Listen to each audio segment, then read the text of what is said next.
I am.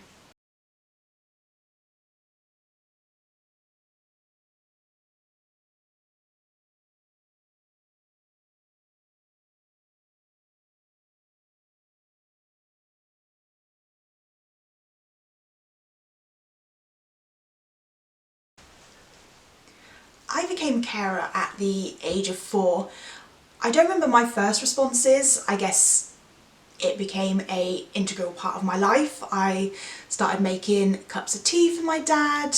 I started helping around with house chores because mum was working full time while dad was completely bedbound, and then just had to go to school as normal.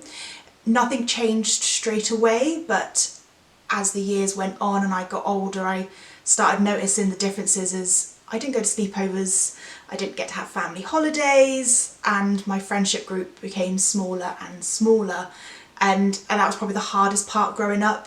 You meant to have a big friend group, you meant to be talking, having days out with friends, but I missed out a lot on that because I was at home, and over the years my duties got more. I started learning how to do the washing up, cooking, cleaning, and by the time I was probably say 9 or 10, I could look after a full house. I started learning about the bills, what needed to be paid and when. So that kind of just became my whole life. I didn't know any different. Over the years it progressed. My mum became ill when I was about 14, 15 years old. So I then had both parents. My brother was also poorly, having to go through multiple operations. I became the sole person in the household while trying to go through my GCSEs, starting college.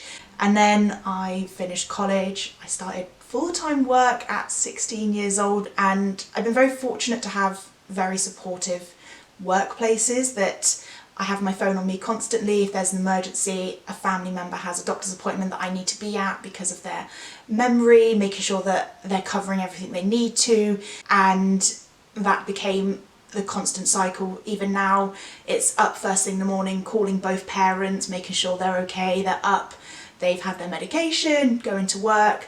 Sometimes on my lunch break I'm running to one of their houses to help them with something. Straight after work I'm helping them with their medication again. And then weekends is cooking. I cook for both parents and my brother as well, and then also doing their medication, make sure it's set up for the week so I don't have to worry, that just grab their Monday pot, done, and they carry on for the day. And it just gives me that little bit of an ease. It's my normal 9 to 5, I guess, being a carer on top of a 9 to 5. Being able to meet Julie and Matt back then, many years ago, coming up to 20 years ago, the difference it started to make just having that almost non-biased adult in your life that you can talk to, you can give your worries out, you're venting. And they also supported me a lot with school and being almost that third party mediator between the both, because I was struggling in school, my attendance, my schoolwork, and having them by my side and as a support was probably the best thing I needed at the time. And the opportunities they give young carers to have a day out. I remember that I went to YCF, or the Young Carers Festival, and it was a weekend. I got to de-stress, I got to be a kid for the first time, I got to have memories that I maybe wouldn't have had the opportunity to have, and I didn't have to stress about what was happening at home for just one weekend. And that effect it had on me lasted a lifetime. It gave me the opportunity to meet people who are very much like me, to have conversations, to have friends. Some of them I still talk to nearly 15 odd years on. They helped me become ready to make the transition from a young carer into a young adult carer, or just a carer in general. And the support they gave me to make that possible means that I don't need to lean on them as much, but I do know that if I ever am struggling or I need someone to talk to, I can pick up the phone. I still do a lot of events with them. I love being part of the Swindon Carers and giving back to them what they gave me as a child.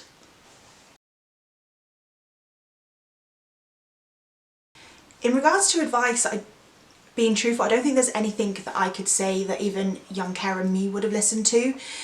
For me, being a young carer, that was my life, that was done. I was going to be staying at home for the rest of my life, and that was the end of it.